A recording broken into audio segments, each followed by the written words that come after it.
Why was God with Esther? I think the answer to that question lies in what was Esther's response to all the events that occurred. It's very easy for people to be in despair. They see a situation that seems hopeless or desperate, or they see a situation where God cannot be in present at this point in time. And it's very easy for people to respond in that situation. In fact, if we can look again, I'm going to go back to the Septuagint version. Actually, one of Esther's responses when she knew that she had to go before the king, and she knew that she might have to perish, or she might be killed, because nobody can go up to the king, or can just go up to the king without the king's permission. And anybody who would do that would get killed unless the king raises his scepter.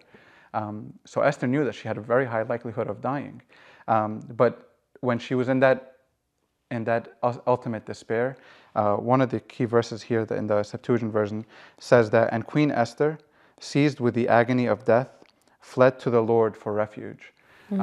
And so how can God abandon the people who reach out to him and want to be with him? Not only in the times of despair, but you can tell her whole life she was walking with God, so God walks with her. And when it came time for suffering, God just was able to carry her and lift her through. So I think God was with her because she always knew, even in despair, God is always there. And because of, I feel like as a queen, she was very humble. She wasn't one of those queens that thought that, I'm untouchable, I'm the queen.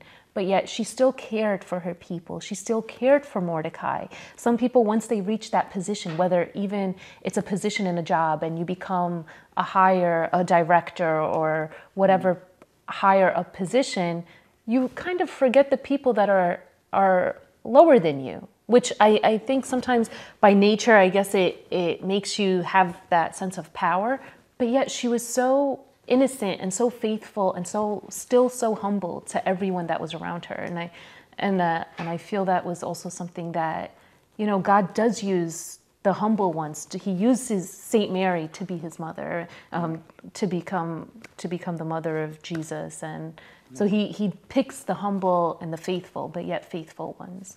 I think that point of humble but courageous, it's very hard. Some people think that to be courageous or to be a leader, that you can't be humble, but she proves how you can be courageous and a leader even with humility. And you look at, for example, when she went up to the king, she went up in all humility because, one, she knew she could die, but two, when she went up to the king, she didn't ask right away to free the people. She just asked to invite him to a banquet, and then at the banquet, and then subsequently the work of God was able to reveal the dream to the king and remember the works of Mordecai. And so through humility, God was able to glorify her and her people. Yeah. Now, if you were to describe Esther, and I know we've mentioned that she's humble and courageous, and so if you were to describe Esther in one or two words, if somebody were to tell you to just describe Esther, one or two words, what would you use? What would you say and why? I think we've touched on this word several times, but for sure the word courageous and sacrificial must be an explanation of Esther. Courageous because courageous and sacrificial going hand in hand. Courageous and sacrificial because she took the courage of recognizing not only her own needs, but the needs of the people that are around her. She was able to, St. Paul says in the book of Philippians, he says, "Let each of you look out not only for his own interests, but also for the interests of others. And that let this mind be in you, which was also in Christ Jesus."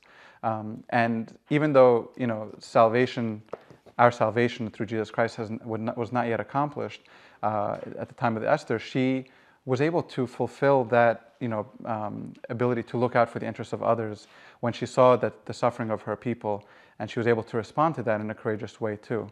And sacrificial because, and we'll read the verse actually. This is also in chapter 4, verse 15. We'll read, "Then Esther sent this reply to Mordecai, 'Go gather together all the Jews who are in Susa and fast for me. Do not eat or drink for 3 days, night or day. I and my attendants will fast as you do. When this is done, I will go to the king, even though it is against the law. And if I perish, I perish.'" And the sacrificial component comes to the fact that because she took the courage to see the needs of others, and because she took the courage she knew that she was of necessity placed in that point in time. It wasn't chance, it was divine providence. She took the sacrificial step of allowing, if she dies, she knew she was dying for the sake of the people. And that sacrifice was also courage, and that's why I think they go hand in hand with her. Perfect 2 words to describe her. And I'm sure there's many others. There's many. We can talk about her obedience. We can talk about her faith. We can talk about her trust in God. But what lessons can we learn from the book of Esther? So we can talk about the lesson that you had briefly mentioned earlier, that sometimes when we succeed in life, we lose track of our roots. For example, if I became valedictorian of my class, or I became the best basketball player, or I won the debate contest, or I became the chief of medicine and such, or I'm standing in the court and I'm the best lawyer, everybody's looking at me. And sometimes when we get all these successes, we can lose focus of the goal. And Queen Esther, again, she was queen of the largest kingdom in the nation, but in the world, but she never lost focus of the heavenly kingdom. It's actually, again, I'm going to go back because I love the prayer that's in the Septuagint version of the. So the prayer is actually in the Septuagint version, not in. We don't see the prayer in the Hebrew version, again, because the name of God was not mentioned. But in the Septuagint version, which is believed to have been fragments of the prayers that were said by Mordecai and Esther, that were collected later on by the 70 who wrote the Septuagint version. You're using this from the Orthodox Study Bible. This is the Orthodox Study Bible, yes. And what's interesting is that when she prays in this, she says something very simple, very, very interesting. She says, "You know all things, and you know I hate the glory of the lawless and abhor the bed of the uncircumcised and of every foreigner. You know my necessity, for I abhor the symbol of my proud station, which is upon my head on the days when I appear in public." She's talking about her being as queen. And then she goes on to say, "Your handmaid has not eaten at the table of Haman, nor have I honored the banquet of the king, nor drunk the wine of libations. Neither has your handmaid rejoiced since the day of her elevation, except in you, O Lord God of Abraham." So she's saying that she never rejoiced in anything. She didn't rejoice because of her earthly accomplishments. She only rejoiced in God, even though she was queen. Imagine if me, as whoever I become in life, if I can always remember that the heavenly focus, despite any accomplishments. I think that's incredible. And I also think another nice lesson. I mean, this book is filled with nice lessons that we can take away. Is again, Esther started off as an orphan, and the way that God doesn't use God's disciples were tax collectors, were fishermen. She was an orphan. One would think with somebody when she was younger that she would grow up and be nothing. She wouldn't really have a future. When someone's any of that, I guess, position, or having no parents, you don't expect them to carry on the role of being a queen and then overall saving the Jewish people. But yet he used someone as just a simple orphan to become someone whose name we is in the Bible now. And that theme is repeated throughout the Bible. We see that, for example, in David, being the weakest and the youngest of his brothers, but he was chosen to defeat Goliath. Or we see that in the New Testament, in the disciples, like you talked about, and throughout the saints, we saw in so many stories of, those who were considered weak, but they became, so strong in faith. The inner strength is so much more. Even though she was an orphan, she had so much inner strength because of her trust in God. And then also waiting on God's timing, as you mentioned, so many times. She was very patient with God, or even just waiting for the right time. Even like she kept telling Mordecai, let's do this banquet, and she tried to find favor first with the king and waiting for that right time. And I think many times we like to just, if there's something that we need to do, we rush into it. There's no processing or planning that we do, and forget about even processing or planning. We don't even wait on God. We don't even bring the issue. We don't even have time to bring the issue and present it to God first. Yeah. That we just want to carry it out ourselves. And then we ultimately end up ruining God's perfect plan for us because of our rushing into whatever problem, obstacle, or situation we encounter. Yeah, I mean, her patience is so exemplary. Yeah. And it goes back to her humility. Yes. And her trust in God. And, you know, this could be another lesson. For example, you know, what was in Esther that we can learn from? She had the basics of the faith. She was faithful. She trusted in God. She prayed and she fasted. These are basics of our belief in God and our belief system. And she never let go of the basics. You know, sometimes we talk about what are unique or characteristic features of. She had the basics and she just held on to them so strongly, and it made her the courageous person that she was.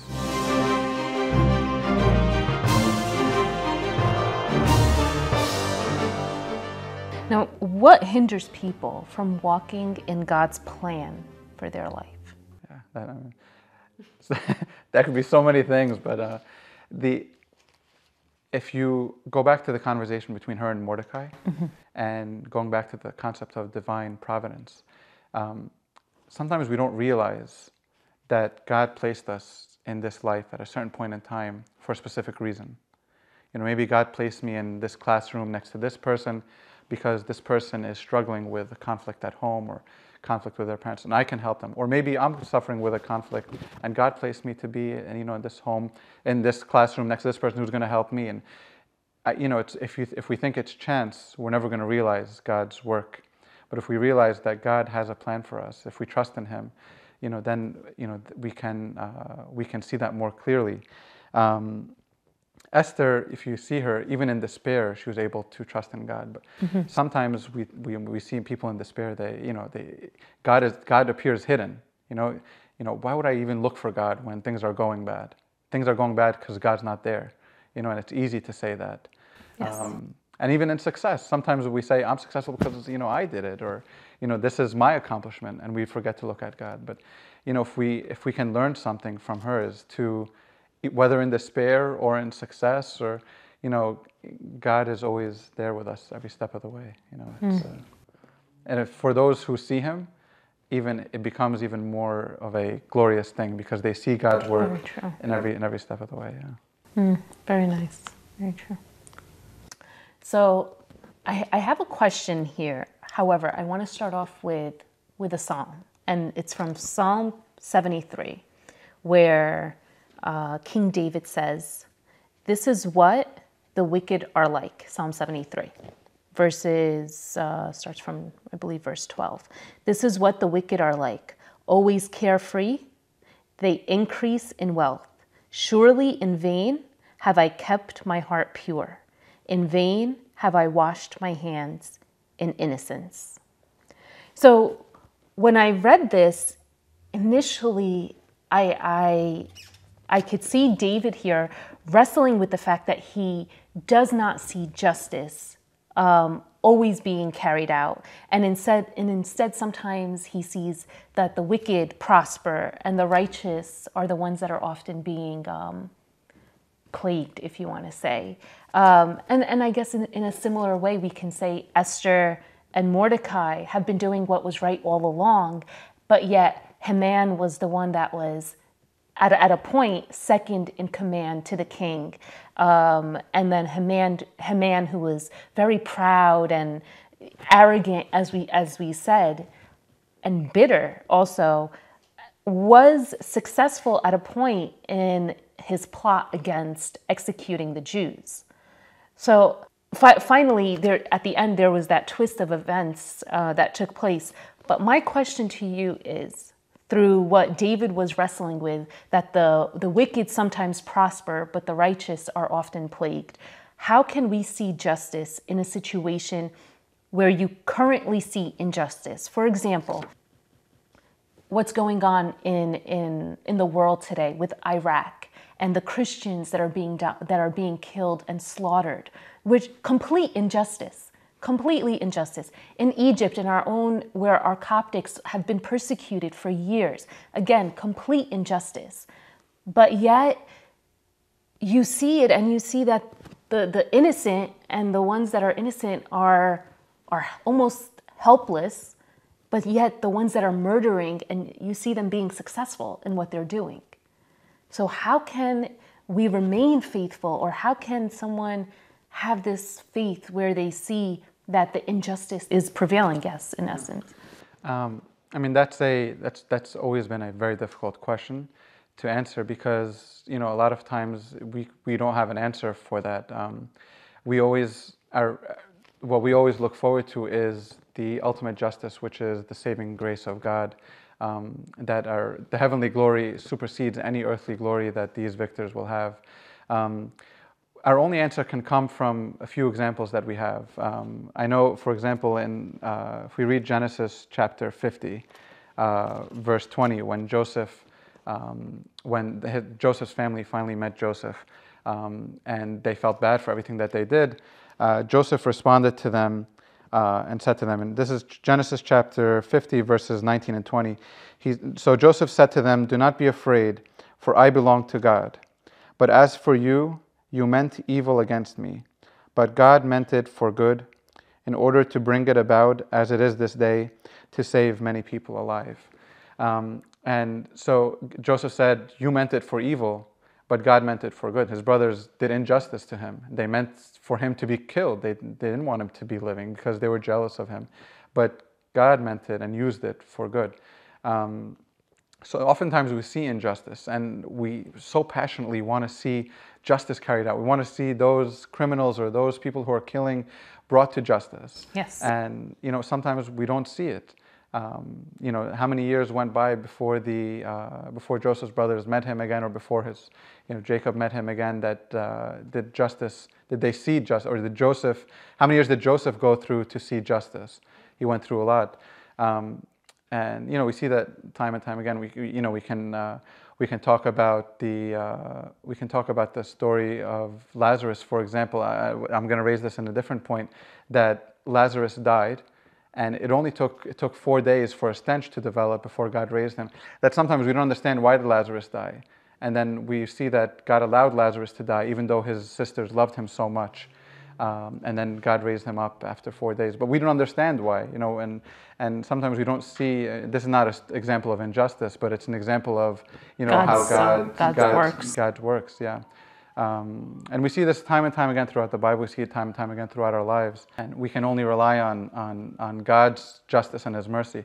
I'll say one thing. I work as a physician in an intensive care unit, and we have very, very sick people, almost to the brink of death, and through God's giving us the ability to, with all the technology, we can do many things to help these people. But sometimes, for example, I have a very sick patient come, and I know I have to do a procedure or something that, if you're looking outside the room, you say, "Oh my God, this is really cruel," and it appears that I'm doing something that's very cruel to this person. But it's only if I can do that, what appears to be a temporary or a momentary period of cruelty, that this person will get better. And so sometimes God allows injustice to happen so that we can go through phases of life so that we can get better. The truth is, we don't have an answer. We can only trust on God's justice and His mercy. And I guess it's just important that as God's children, for us to just be persistent maybe in our character and our belief and our faith in Him. Yeah. And I guess ultimately, in the end, he does, we see it throughout many stories, that He does have perfect timing, and whether it's 40 years, whether it's a few days, ultimately we do see His glory in our lives. Yeah. Not to forget that this story of Esther, the saving part of the Jewish people, took place in a matter of 12 months. That it didn't happen overnight, like we talked about with our patients. Yeah. Thank you, Mina. Pleasure to have you. Thank you for having me. Thanks for everything. And thanks for the wonderful briefing discussion on Esther. Thank you. We hope you enjoyed our episode today and our discussion on the courageous Queen Esther. May we always Wait on God's timing, knowing and believing that ultimately His plan is the most perfect and the best one for our lives. Until next time, God bless.